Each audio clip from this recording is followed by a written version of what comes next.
at ang kasalukuyang relasyon.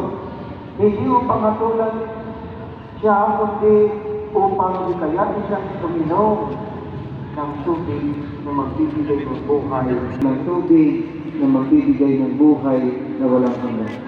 Dahil dito, naging saksi siya sa kanyang bayan, sa maraming Samaritano ang naniwala kay Jesus bilang tagapagligtas ng sanlibutan. Sa isang babaeng Samaritana, nagsimula po ang paglagata ng aking mananampalataya.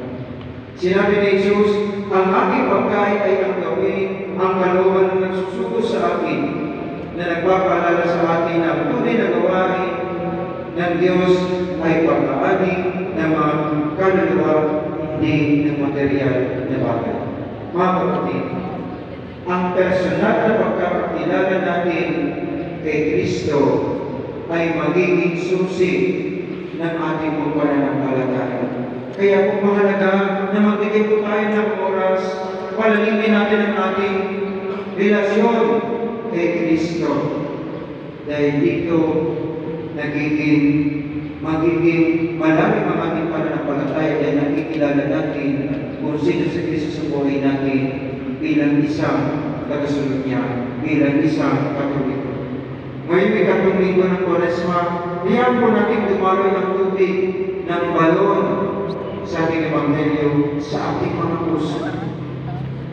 Ang ating mga sakripisyo, ang ating pag-aayuno, ang ating pananalangin at kawang-gawa ay hindi disyerto, kundi landas patungo sa pag-asa na naghihintay po sa atin.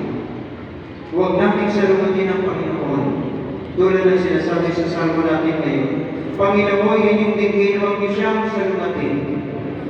Sa halip, lumapit tayo sa Kanya, tulad ng Samaritana, at hayaan niyang puna ng ating uhaw ng Kanyang Espiritu.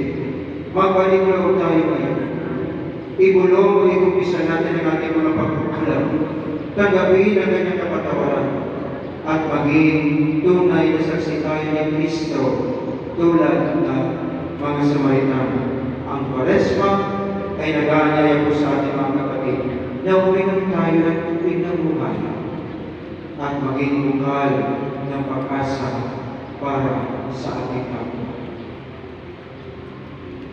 Magsitayo na po lahat at ating pong ibayag ang ating pananampalataya.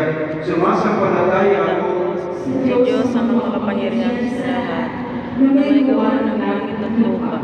Sumasampalataya ako kay Jesucristo, iisang anak ng Diyos, Panginoon natin lahat.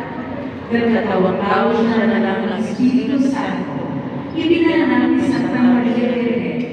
Pinapasakit ni Poncio Pilato. Ipinakasakus, namatay ni Lili. Nanaw sa pinaroroonan ng mga imaw, na may tatlong araw na mabubuhay na maguli. Umakyat sa langit, nanunulog sa kanan ng Diyos ang mga makapangyarihan sa lahat. Doon ang mula paririto at katuhukom sa namabuhay ng matay na tao. Sumasampalataya na ako sa Diyos Espiritu Santo, sa banal na simbahan ng Katoliko, sa kasamahan ng mga banal, sa kapatawaran ng kasalanan, sa pagkabuhay ng namatay na tao, at sa buhay na walang hanggan. Amen.